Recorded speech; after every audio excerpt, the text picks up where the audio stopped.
Halo Sobat Pengulik, balik lagi sama gue, Lingga di Catatan Lapangan Lingga.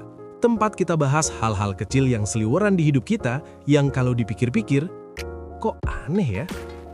Gue mau nanya dulu nih, kalian pernah nggak sih lagi doom scrolling jam 2 pagi, jam-jam rawan overthinking atau lapar nanggung, terus kalian nemu video di TikTok atau Reels? Videonya tuh simple, ada orang lagi joget-joget heboh atau lagi nangis kejer di pojokan kamar, tapi captionnya itu loh. Tulisannya gede banget, POV, lo lagi nungguin temen lo yang ngaret 2 jam. Dan di situ gue diam, gue pause videonya, gue zoom muka orangnya, terus gue mikir keras. Bentar-bentar, kalau ini POV gue yang lagi nungguin temen, kenapa gue bisa ngeliat lo lagi joget? Apakah gue lagi ngeliat diri gue sendiri dari mata batin? Atau gue lagi out of body experience? Atau konsep POV sekarang udah berevolusi jadi pokoknya orang video? Sumpah ya, ini tuh receh, tapi makin kesini makin bikin gue garuk tembok. Istilah POV alias point of view ini udah jadi wabah yang salah kaprahnya tuh next level guys. Maksud gue ngerti bahasa itu cair, bahasa itu berkembang. Tapi kalau lo nulis POV ketahuan selingkuh, tapi videonya malah muka lo lagi close up senyum-senyum ke kamera, itu yang selingkuh siapa? Gue, lo, atau kameramennya? Malam ini, izinkan gue, Lingga, temen nongkrong kalian yang over analytical ini, buat membedah fenomena kocak tapi bikin migrain ini. Siapin kopi atau teh manis anget, yuk kita bahas. Oke, mari kita masuk ke sesi observasi lapangan. Gue udah ngumpulin beberapa jenis POV salah kaprah yang paling sering seliweran dan bikin gue pengen banting HP. Tapi sayang, cicilan belum lunas. Tipe pertama, the CCTV angle. Ini yang paling sering. Captionnya, POV sedih banget diputusin pacar pas lagi sayang-sayangnya. Visualnya, kamera ditaruh di lantai, nge-shoot dari jarak 3 meter, terus orangnya duduk meluk lutut sambil nangis sesugukan. Logika gue langsung jalan dong, kalau ini POV, berarti gue adalah apa? Gue lantai, gue tripod, atau gue setan penunggu kamar kos yang lagi nontonin lo nangis? Maksud gue, kalau itu POV sedih diputusin, harusnya kameranya goyang-goyang dong karena lo lagi nangis, atau kameranya ngeliat ke arah HP yang ada chat, kita putus. Bukan malah jadi film dokumenter pihak ketiga. Tipe kedua, the narcissist POV. Contoh caption, POV lo punya pacar ganteng atau cantik tapi galak.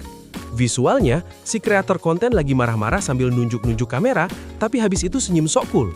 Nah, kalau ini sih, oke, technically bener dikit, gue diposisikan sebagai pasangannya. Tapi, seringkali visualnya malah si orang itu lagi ngaca atau mirror selfie. Jadi, captionnya POV punya pacar ganteng, tapi videonya dia lagi ngaca. Lah, berarti gue jadi cerminnya dong? Gue jadi kaca toilet mall? Konsepnya gimana sih Bambang? Tipe ketiga, the imagine replacement. Ini yang paling bikin guru bahasa Indonesia menangis. Kata POV dipakai cuma buat gantiin kata bayangin. Contoh, POV beli seblak level 5. Videonya, muka dia merah kepedesan. Ya itu bukan POV Mamunah, itu namanya reaksi. Itu expression. Kenapa semua harus ditempel label POV? Apa kalau nggak pakai tulisan POV videonya jadi nggak estetik, jadi kurang valid gitu di mata algoritma? Gue pernah lihat yang paling absurd. Captionnya, POV kucing lo lapar. Videonya, si orang ini, manusia dewasa, merangkak di lantai sambil ngeong-ngeong ke kamera. Gue speechless. Itu bukan POV kucing lo lapar, itu POV gue ngeliat majikan gue kesurupan siluman macan. Kalau POV kucing lapar harusnya kameranya di bawah, ngeliat kaki manusia, terus kameranya nusel-nusel. Paham kan bedanya? Jujur Li, kadang gue ngerasa kita ini kejebak di Inception. Kita dipaksa masuk ke imajinasi kreator, tapi logik visualnya tabrakan sama captionnya. Pusing-pusing dah. Nah, sekarang kita masuk ke segmen favorit gue, teori konspirasi Lingga. Kenapa fenomena salah kaprah ini bisa masif banget, sampai kayaknya kalau ada polisi bahasa, penjara udah penuh sama anak TikTok? Teori gue, main character syndrome. Ini analisis sotoy gue ya. Masalah utamanya adalah narsis. Dengerin dulu, kalau lo bikin video POV yang beneran point of view, artinya kamera itu jadi mata lo. Artinya, muka lo nggak kelihatan. Yang kelihatan cuma tangan lo atau objek di depan lo. Nah, Gen Z dan kita-kita ini kan generasi yang pengen banget seen and heard ya. Kita punya main character energy yang meluap-luap. Kalau gue bikin video POV yang benar, muka glowing gue hasil skincare mahal nggak bakal masuk frame. Rugi dong. Makanya, logika POV dipatahin. Yang penting mukanya masuk, outfitnya kelihatan, akting nangis atau ketawanya terekam. Kata POV cuma jadi tempelan biar terkesan ada storytellingnya. Padahal mah intinya cuma satu, lihat gue dong. Fungsi sosialnya, simplifikasi. Selain narsis, ini juga soal kemalasan kolektif.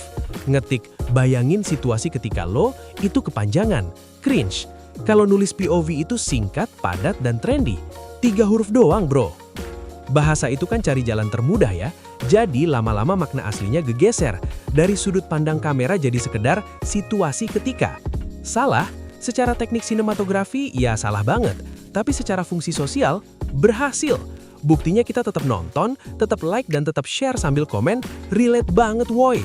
Jadi ya kita juga bagian dari masalah ini sebenarnya. Kita menormalisasi ketidaklogisan ini demi konten receh. Jadi kesimpulannya apa Sobat Pengulik? Apakah kita harus demo di Bundaran HI menuntut penggunaan POV yang sesuai kaidah sinematografi? Ya nggak juga sih, kurang kerjaan amat. Gue cuma mau ngajak kalian sadar aja bahwa di balik video-video POV yang seliuran itu, ada sebuah fenomena unik di mana kita rela mengorbankan logika demi eksistensi diri. Kita pengen orang lain ngerasain apa yang kita rasain, tapi kita nggak mau kehilangan sorotan kamera. Buat kalian para konten kreator atau kalian yang hobi bikin story pakai tulisan POV, teruskanlah berkarya. Gue bakal tetap nonton kok sambil ketawa-ketawa kesel sendiri. Tapi please, kalau bikin POV jadi hantu, jangan tampilin muka kalian yang lagi maskeran doang ya. Usaha dikit lah. Sekarang giliran gue nanya ke kalian. Coba tulis di kolom komentar atau DM gue. Apa POV paling nggak masuk akal yang pernah kalian temuin? Yang bikin kalian mikir, ini gue lagi jadi siapa sebenarnya? Gue Lingga, pamit undur diri dari catatan lapangan hari ini. Ingat, hidup soal perspektif. Tapi kalau perspektifnya salah, ya diketawain aja. Stay curious Sobat Pengulik. Bye!